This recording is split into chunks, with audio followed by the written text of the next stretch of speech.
This is a step where I prove to myself or to everyone out there that I can make things happen, not just in one division. World champion NONITO DONAIRE is ready for the next challenge. After a 2-year reign as flyweight champion, the Filipino Flash is moving up and has his sights set on conquering another division. When I'm in shape, I don't think anybody can step up because I'm on my A game, and I think my speed, my power, and my intelligence is working together, and my counter punches and everything else will come along with it. NONITO DONAIRE is one of the most exciting fighters in boxing. I am an unabashed NONITO DONAIRE fan, trying to retain my objectivity when I'm calling fights, and certainly do so in calling his fights, I hope. But there's not much to dislike about NONITO DONAIRE, in the ring or outside it. He's a very skilled technician. He has terrific power. He always knows what he's doing in the ring every second. DONAIRE burst onto the scene with a stunning knockout win over Vic Darcinian.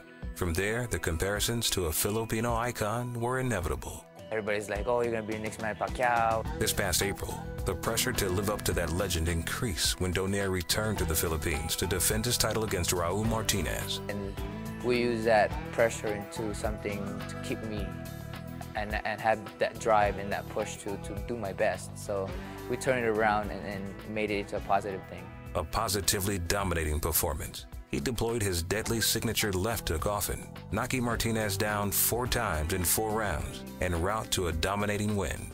The moment that I started throwing jabs and I saw how he moved, I knew I could take advantage of how he moved to my advantage, to use my power, because, as much as he was strong, I saw a lot of opening, and I took advantage of that.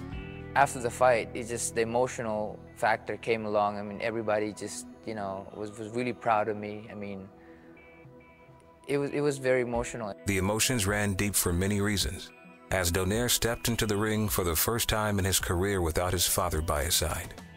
My dad knows that he's the one that made me. I always gave that credit to my dad. They may have split as fighter and trainer, but not as father and son. So now DONAIRE's in-ring guidance falls into the hands of former world champion Jerry Peñalosa and his brother. With the Peñalosa brothers, they really pushed me hard. They, and they're world champions, and I have a lot of respect for that. Now his goal is to dominate the super flyweight division, and first order of business is facing former champion Rafael Concepcion. Certainly we know Concepcion can punch, and we know that he wants to make this fight a very aggressive and exciting fight. So I think we're going to see a fight in which there are some great exchanges. That night, go out and fight. Look for the victory from the very first bell until the last round of the fight. When he faces DONAIRE, Concepcion knows the only ones cheering for him will be his corner. But it's something he thrives on. He waged a brutal battle against former 2-time world champion Jorge Arce and says that DONAIRE should expect the same. The respect and the admiration stay in that first step on the way up to the ring.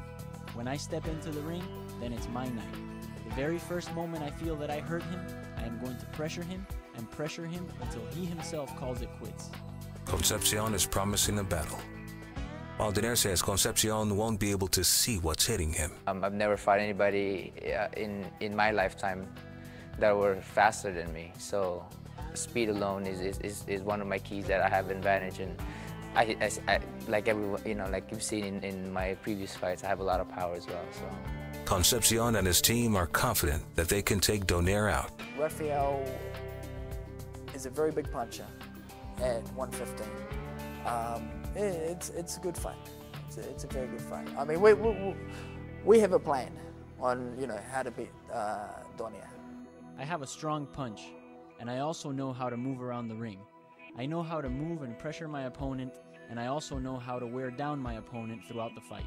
So in this climate, people want to see fights, real fights, with guys who go out and throw caution to the wind.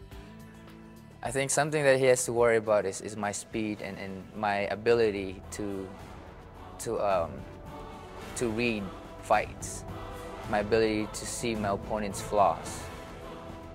But I think my punch, my style, and my endurance are going to make the difference that night. That night, he is going to go up against a boxer who is hungry for victory. A boxer who is coming to take away the crown for Panama. And the first opportunity I get, I will finish him, believe me. I want to be able to take him out and say that, you know, I still have my power in this division.